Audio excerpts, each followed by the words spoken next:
This is the Halftime Show with Omar Adori on Pulse 95. It sure is that time. It's the Halftime Show with Omar Adori. I'm your host, Come Everything Sport, international, local. Thank you very much for tuning in with me today. Hope you're having a blessed day wherever you're tuned in around the world, whether it's 95 FM, pulse95radio.com, our app, Sharjah Broadcasting Authority, watching us live on YouTube as well. Thank you very much for your support, or Instagram. And shout out to all my Instagrammers at the moment. Murad, Tariq, Shakib, Terry, Seb, Masood, who else have I got here? Fatima, Wavy, what a great name, and Dudu as well. Yeah, that is his name. Hope you guys are having a wicked day, right? Okay, so what's coming up today? So a lot of people have been sending messages in and saying to me, Omar, what are you going to do in Ramadan? Are you going to train before iftar? Are you going to train after iftar? What's the right thing to do? So we're going to use today's show and one of the segments to talk about how will Ramadan help you reset your routine? The holy month is nearly here, so we discuss how we can use the month to reset our routines. We also talk about the time to train, planning meals, getting into that habit early, and all that good stuff when it comes down to that segment. Now, guys, the England national team are facing a few dilemmas coming up to the Euros. Selection headache for Gareth Southgate. We'll be discussing not only their right backs, but also who he's going to pick to actually try and compete in the Euros coming up at the end of the year. Champions League action resumes, and we analyse the winners and losers following the knockout stages. Plenty of stuff happening, especially with Liverpool facing Real Madrid and also Manchester City just crossing the line against Borussia Dortmund. Right, so stay tuned, folks, for more on the only place to be at 3, the Halftime Show on Pulse 95. This is the Halftime Show with Omar Adori on Pulse 95. Sure is that time. It's the Halftime Show with Omar Adori. I'm your host, covering everything sport, international and local. Thank you very much for tuning in. Right, so a couple of questions coming up to the holy month of Ramadan. What a blessed month as well. Regardless of what religion you are, you can actually use this month to reset your routine. Different time schedules, different time slots. Work is going to be different. Meals are going to be different. So a lot of things to kind of contemplate with you today, especially on segment 1. We're going to be covering that. So I definitely want to kind of, throw it out there on the different kind of things we're going to be doing. So last year, when it came down to Ramadan, obviously being a personal trainer and being a coach, a lot of my clients wanted to train before iftar, which is normally, around 6:40, 6:45, I would say, basically when sun sets. And so in doing so, I had to kind of push my routine and my training to a different time. Now, what I experimented last year, and I'm not saying that everyone should do this, but it's actually something that worth thinking about. What I experimented last year is training before suhoor, which is when the fast begins. And normally when you have breakfast before you start fasting. So I started trying that routine mainly for a couple of factors. One, not to be able to stress about when am I going to train and how am I going to do it without water, and when am I going to fit that in my schedule depending on how work is going, how family, friends and everything else. So I tried that last year, and you know what, to be honest, it wasn't that bad. The reason being is because I was able to hydrate. And so if I was able to hydrate, then that really helped with my routine. So for those people that are saying, my work schedule's all over the place and I'm not able to get my training in, whether you're fasting or not, then maybe that's a suggestion to do right before the day starts, so to speak, when it comes to starting the fasting period. So what I did was I did that at home, because I've got someone here, Mustafa, saying most gyms are closed then. Well, here's what I did, Mustafa. Sorry, so I should have elaborated a bit more.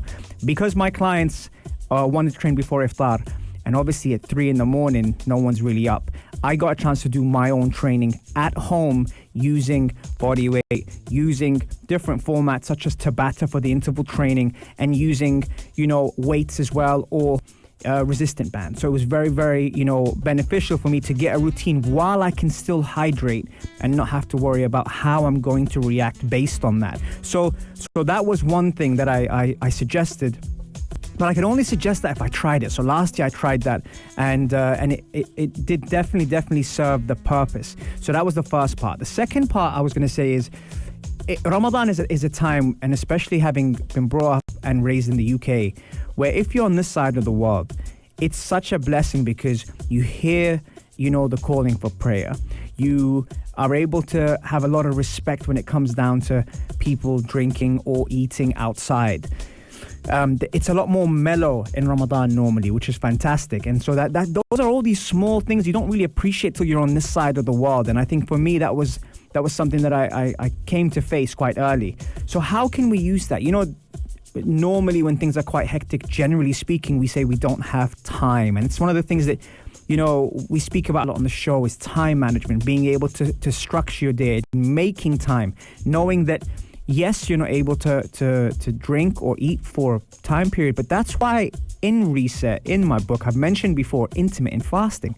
Now, yes, you can have fluids in intermittent fasting, and yes, you are able to hydrate. However, the windows still help you to be able to go without a certain amount of time, for food and for drink. And so that's one of the things that I think that is great, to be able to do. So I think more than anything, regardless of what religion or what background you have or what culture you follow, I think it's really important to be able to make the most out of this month and really do something that's going to be refreshing, rejuvenating. Maybe you needed a reset button. Maybe you needed something that was going to be able to help you, just get yourself back on track and do something for you as well. A lot of the times we do so much for other people. That's the right time to do something for yourself. Your mental health is very important. So being able to do things that make you happy, that stimulate your brain, whether it's reading or whether it's listening to a podcast or whether it's even coloring, color therapy. We had, color psychology on the show before. And so all these factors coming into Ramadan, that's what I kind of wanted to bring up with you guys. Whether you fast or not, and whether you are Muslim or not, can we take advantage of this beautiful holy month by being able to set yourself an objective? I'm not even talking about something huge, something weekly, one objective a week, to be able to do that. Whether it's reading the Quran, whether it's reading a book that you've always wanted to read and kind of left there as a something you put the coffee on normally in the morning. Being able to read is something that's very, very good, not only for your heart, but for your brain as well. So that was another thing that we could do. Now, actually holding yourself accountable is another thing, because in the beginning we're all pumped, we're all ready to go. Yeah, we're going to work out, we're going to do this. And then in the first couple of days, and we're just there. just completely out of it, thinking, I don't want to do this. I'm not feeling this at all. So that's why I'm throwing it out there. Start to plan now. I posted something on my Instagram probably about, what's the date today? The 7th, probably about 10 days ago, where I'd mapped out my training schedule for the month of April and thinking, right, birthday month, but also Ramadan's coming up. How are we going to do this now? How are we going to celebrate the holy month and do things and hold yourself accountable? Every single week I've got to do something. I've got to tick off something on my list. And a lot of people do struggle in Ramadan, especially the first week, which again is also okay. It's fine to do that. Maybe you just might need that recovery. And that was the 5th domino in Reset. So you see where I'm going with this. There's so many factors here where you can pick one domino and focus on it throughout the month. And you know what? Make that a habit when you go back into the normal schedule, which is straight after Ramadan. That doesn't mean go out and pig out. It just means basically if you were fasting in Ramadan, or even if you weren't, then when you get back to normality and you get back to a routine, why don't try intermittent fasting? Why don't try and appreciate things like water and green tea and everything like that after Ramadan, so you can actually build that as a habit? So there's so many things that, I can tell you now that we should be looking forward to this, especially that, listen, in the UK, Maghrib is a lot later. So they actually break their fast a lot later. And those days are long. So being on this side of town is fantastic. So yeah, so that's what I'm saying. And I'm looking at the people now responding to what they're going to be doing in Ramadan. And it's great to see. Let's have a look. Lara, have a small iftar, date and soup, salad, then train, then eat. Love that. Yep, I'll take that, Lara. Masood, let's reset all together through prayers. Ameen. Yes, very good. Considering they haven't celebrated yet. So yes, okay, I'll take that as well. What else do we have? AJ's here, Murad is here. On the contrary, most gyms are empty. You can focus better because you have everything is free, no waiting, just bang, bang, bang, and out of the way, which is great, Murad, 100%. What's up, Zulfi? I see you in the room as well. Then relax and iftar and tarawih as well, which is the best way to go forward. Musab says, playing football before or after iftar. That's a footballer for you, you know that. And Murad says, Fridays after Asr for an hour and a half. Musab, after playing, you feel great. There you go. Yeah, reciting and learning the Quran. Fantastic. Really loving your comments at the moment. Who else do we have? I won't be the only one complaining about my age. Kareen. You see, even if I didn't see that name, Kareen, I would have known that's you. Well, see, yeah, so this is the thing now. It is my birthday month, yes, and we will be celebrating, inshallah. But more than anything, I think celebrating the month of Ramadan is going to be key. It's going to be fantastic to be able to just be grateful for what a crazy year it's been for a lot of us, and a lot of people have, experienced so much physically, mentally, with loved ones and so many things. So just being grateful, being mindful, and being able to practice that, that will be something. But also having people to do that with, having people like your family, my mom, my wife, my friends, my community. That's something that I think I will be celebrating. Even if it is by myself, I'll still be celebrating having those people around to get me through the dark days, which we all have. So yeah, so that is the segment of how are you going to reset your routine and use Ramadan as a positive thing. Okay, text me on 4215 Ittasalat or slide into my DMs at Omar Duri and tell me, what have you planned for Ramadan and how will you be using that to your advantage? On the only place to be at 3, the halftime show on Pulse 95. This is the halftime show with Omar Adori on Pulse 95. Sure is that time. It's the halftime show. Thank you very much for keeping me company on Pulse 95 Radio. Right, we were talking about a couple of things. So on the last episode of the show, I was asking a question to all the listeners, and I was saying, how hard is it to stay in silence and not look at your phone and completely detach from everyone? And what's the longest time you can do that? I got so many different responses, which was very, very interesting. You hear sometimes people saying when they don't have their phones that they feel almost naked. They feel like they don't, something's missing, right? Well, it's almost become abnormal not to have our phones on us. And I think future talkers would love me saying this, but what's the longest time that you have been able to stay away from your phone, not distracted, and be able just to detach from everything? And how did that feel? 4215 Ittasalat or do if you just heard the question for the first time now. If not, let me know. It's very interesting to be able to find a certain level of comfort within yourself. Actually, Megan just comes up and says the same thing. She says, have to be comfortable in yourself to be silent, 100%. And Terry says, I walked this morning with no phone or music and realized how hard it's just being silent. Going to keep at it. Absolutely fantastic. Rhoda's saying she's going to be training from 8 to 9. And she said we're still playing in the league. And Rashid says Reset Program Season 2. I had so much fun doing the Reset Program with the Reset community last year online, especially during lockdown and everything. It was fantastic to be able to reach out to so many people without being, physically there with them. So that was fantastic. Mustafa saying 11:30 to 5 a.m. And Masoud is saying, yes, agree, it's healthy for building and rewiring mindset, 100%. Right, okay, couple of things we are talking about today. The question of the day is, how will you be using Ramadan to reset your routine? And whether you fast or not, whether you are Muslim or not, can we take advantage of the beautiful holy month? So we're talking about that. Text us on 4215 Ittasalat or slide into my DMs and tell me what you're going to be doing differently this Ramadan. Okay, right. So, Champions League Roundup. Okay.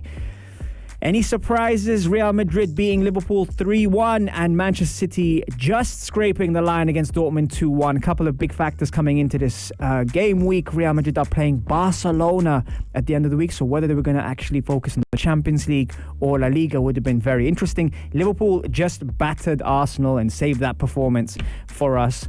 You could hear me banging on the table. However, saying that, I think the strategy was all wrong. Coming up against, Real Madrid, let's say, mature midfield. For my sources, a combined age of 80 playing across the midfield, which would have been something that, the high press, the gegenpress, the Jurgen Klopp teams would be all over that. Allowing space and time for Cruz to play that ball over the top to Vinicius for the first goal is not just Trent Alexander's fault, but also when someone is that creative and that intelligent to be able to fall into the back line, the first thing you have to do is press that player so it reduces the space for him not to be able to play a 50-yard ball into the box. Now, that wasn't just it, and it wasn't just Trent's fault. It was between the right back and the centre back that Vinicius chested it down, took a touch, and banged it into the corner. And that was something that already Liverpool found themselves behind. Now, saying that, was the lineup right? Absolutely. I think we would have played the right thing, bearing in mind that there were injuries, but that's not enough. Coming into that as well, there's been a lot of speculation about, Trent Alexander's involvement in the England team, and him being omitted from Gareth Southgate's squad has shown that he's dropped in confidence, heading the ball back to Asensio to be able to flick the ball over the top and put it away. Reminded me actually of Messi's goal against Arsenal in the Champions League, which again, I would remember that, to make it two goals. Now, saying that, there's many factors in the way Liverpool approach this game. Did they give them too much respect? Did they stand off them, with players with the intelligence of Kroos and Modric? Yes, they might not be people that are going to go box to box, but the ability to anticipate, the ability to play the right passes, and the intelligence definitely beat the hard work in this scenario. Now, how they approach it in the second game will all be down to how Jurgen Klopp faces this. 2-0 is the right result to be able to get them through to the next round. However, can you see that defense not conceding, which means they probably have to get 3 goals? And that is a quick summary of how that game went. Now, yes, Mohamed Salah did get one back, and it was a Jota miss-hit into the ground, which deflected off Modric to go to Salah to put it in, but that saves the tie. And we have seen Liverpool in the past come back from losses to get the second leg back. However, with no fans, will that be the difference? And also looking at that, the leadership, who's there going to get them past the line? Henderson, Milner, all these players, Van Dijk, all players that we know are good enough to be able to do great things. Will we see, a Liverpool comeback? You will have to find out next week. Talking about comebacks now, we saw Manchester City versus Borussia Dortmund. We saw a couple of things, but the reason why I think Manchester City really benefited from yesterday is just a little reminder that there are teams out there that can take the game to you. Jude Bellingham's goal was absolutely 100% a goal, and how the referee blowed for a free kick on Ederson, I have no idea. One of the poorest decisions I've seen this season in the Champions League, just touching it before Ederson kicked his leg, and then in the end, hitting it into the empty net. That was disallowed. However, I have to point one thing. Haaland shoulder to shoulder with Ruben Diaz to knock him down and carry on running just showed what City might have in their possession next year. The kid knocked over one of the, if not the best defender this season in the Premier League, and managed to stay on his feet and have a shot which Ederson just saved. Now, that is something where Guardiola will look at that and say, you know what? The fact we got tested is a very good thing. Just in case City think they're going to run away with things, that was a little reminder that they're still in it. And not only that, we saw Royce, and speaking of leaders, bring them back into it. So 2-1 is not a bad result for Dortmund, but let's see how City face it coming into next week's game. Now, tonight, you've got Bayern Munich versus PSG, Chelsea versus Porto. Bayern Munich looking at that as well and saying to themselves that, we fancy this, although Lewandowski won't be there. Getting injured against Andorra, I believe, that will be missing, and that might be the difference. However, PSG are not having a good time, having just come off a loss, and also not sailing it so far, which normally at this stage, PSG are way ahead in Ligue 1. Now that brings everything into perspective. Who will shine tonight? Will the players step forward and actually take this by the neck? There's a lot of good things happening, on the Champions League. Who's going to win it? Text me on 4215 at the Salat or even slide to my DMs. Who's going to win the Champions League this year? And by the way, the star players we're talking about, yesterday there was no Ramos, and yet we still saw a fantastic performance from Real Madrid. Tonight, there's no Lewandowski, and I believe no Gnabry, who's down with COVID. But will that change the dynamic of the game, or will we see the other players step up to the plate? On the PSG side, who's going to be stepping up to the plate. Mbappe will definitely want to take one, next level forward for his team, but will they be able to perform with Pochettino under pressure already? Let me know. I'm going to take a break and we'll be right back after this. Here's some tunes for you. See you in a bit. This is the Halftime Show with Omar Adori on Pulse 95. Yes, it is that time. It's the Halftime Show with Omar Adori. Thank you very much for tuning in. And if you do miss the show, don't worry. You can catch all of our shows on podcast, Apple, Spotify, SoundCloud, and Agami. Or if you prefer a visual, head over to the YouTube channel, Pulse 95 Radio, and like, subscribe, share, all that good stuff. We really appreciate all the love we're getting, especially me. I love the fact that you guys support us here on Pulse 95 and also give us feedback, because with that feedback we can always develop and enhance the show for you. Right, okay, Eddie, seeing that you just jumped in now, and Eddie just been here a couple of times. What you missed on the show today? Well, the first question of the show and the question of the day was, how will you be using Ramadan to reset your routine? Whether you fast or not, whether you're Muslim or not, we can take advantage of the beautiful holy month. So we discussed about different training times and different times to be able to strategize how you're going to plan setting yourself objectives on a weekly basis, being able to be fair, to also recover, to also reset your environment, to also focus on your nutrition, to focus on your training, and also to focus on your mindset. So that was the first segment. On the second segment, we jumped right into the Champions League following yesterday's action with Liverpool losing to Real Madrid 3-1 and Dortmund losing to Man City 2-1. By the way, how good was Phil Foden yesterday, man? What a player. And I'm so glad he got the winner as well. He didn't actually celebrate the winner, which I thought was interesting, but Phil Foden, listen, we've been talking about this kid for a while now, one for the future. He's definitely going to be something, and probably top 5 players in the world, in my opinion, in the next 2 to 3 years. Okay, right now, so we had a couple of questions come in. Tarek Sushi's here, Arijal Hamad is here, Shakir's asking some good questions, and of course, one of my favorites from the UAE national team, Alia, is also tuned in. A fellow Guna Mahed 86 just jumped in as well. So yes, a couple of things from yesterday's Champions League games and also coming into tonight's Champions League games is the amount of pressure that's on the players without fans being there. Now, one of the things that was spoken about a lot following England and the international break was Trent Alexander-Arnold and whether he was justified in omitting Trent Alexander-Arnold from the squad with the amount of right-backs that are in the England team, and also the fantastic right-backs, one of the best positions out there at the moment in the world, all are in the same position for England. So yesterday you saw him low in confidence. That was the first thing. It also caused, a lot of surprises in terms of what is a coach going to do coming into the Euros. Do you go for youth? Do you go for experience? The obvious answers go for a mixture of both, but at what point do you reward form versus ability? Now, if you know someone is very talented, but yet you're not going to play them because they're out of form coming up to the Euros already, just seeing the mistakes that were being made yesterday was something that, as a coach and also a former player, I could see how Trent Alexander-Arnold's confidence was just decreasing minute by minute. The first ball that went over the top between him and the centre-back, I don't necessarily think it was his fault in initially building the ball, because you should have closed down Cruz coming into the back line. The moment that happens, the first person closest to him has to close him down and press that ball, which then creates less space between the players. Then he's not able to play a 50-yard ball. So that was the first thing. But also, the mistake for the second goal, having been a player, the ground just swallows you up. At that point, you're thinking, God, it takes real characters to be able to get out of that. And also, looking to your right or left when you have teammates next to you, and those teammates can actually turn around and say, hey, listen, forget that now. Let's pick it up again. Let's go again. Having someone next to you who's going to be able to pick you up and say, listen, you're fantastic. You're a great player.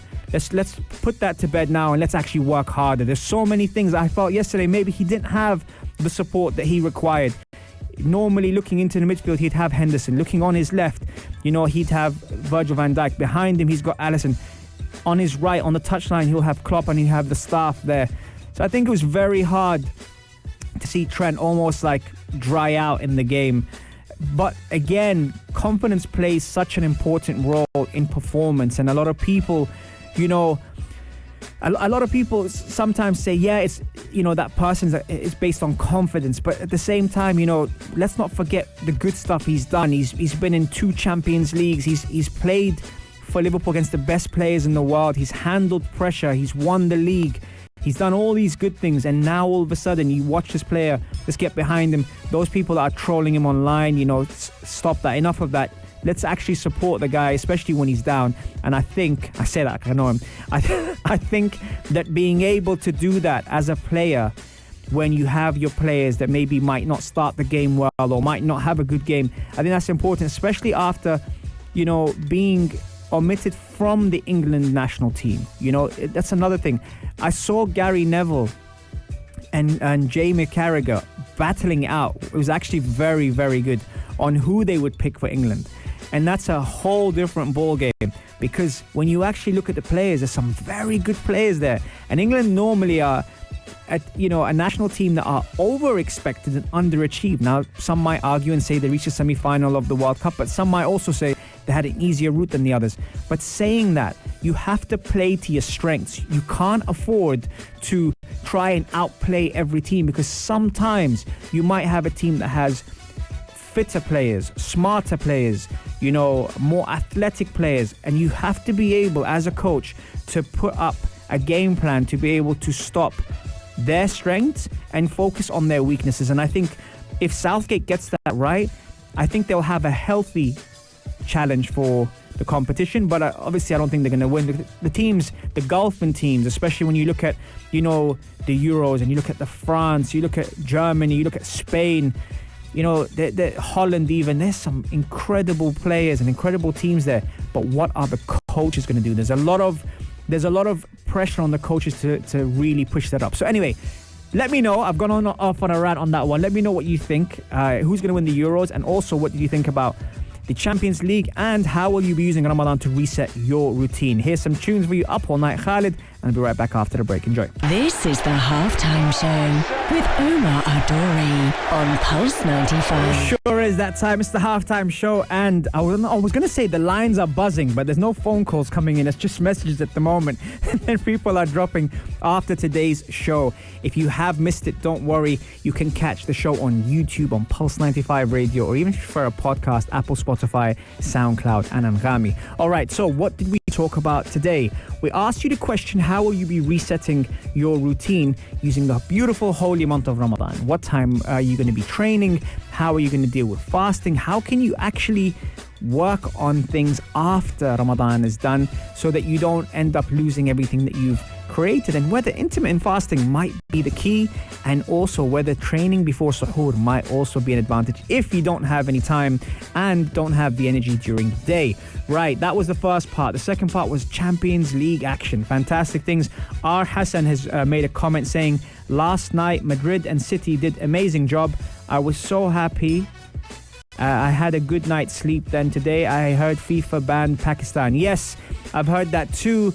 Now, if you did miss that show, actually, we had some of the members from the national team of Pakistan actually come on the halftime show in a Zoom interview that we did, discussing their challenges following, what's been happening in Pakistan with the new regime and the old regime, and also how there are certain goals and ambitions that Pakistan want to fulfill, but they can only do that if it's done right. And unfortunately, and we see this in sports politics a lot these days, sometimes it's not sports that takes the headlines. But I do have a feeling that this isn't the last we've heard of it, and I think there will be a lot of things coming out of that soon. For me, personally speaking, and I can only speak from experience, is normally these things wash themselves out as the waves come in. And I say that because sometimes in sports you hit like a brick wall. There was challenges that I faced that probably can't really go into that much in terms of detail, but having been with international teams in the past,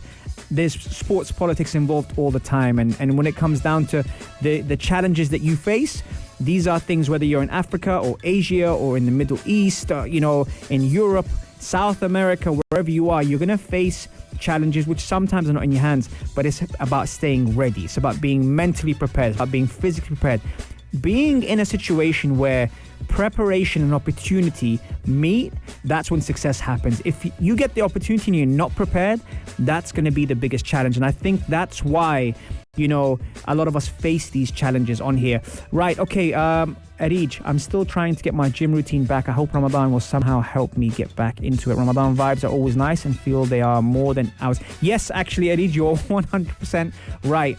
We are reaching full time on the halftime show. Thank you very much for tuning in. Loved having you guys here. Loved the feedback you guys had. Remember, you catch every Monday, Wednesday, and Saturday. And if you did show up late, Arij, then you can always head over to the YouTube channel and check us out. The full episodes are there from Gabby and Super Mario. That's me. I'm out. Have a blessed day, and I will see you back on Saturday. If you liked this episode of The Halftime Show, drop a like and subscribe. 95. Be sure to follow us on Instagram for all our daily updates and top stories.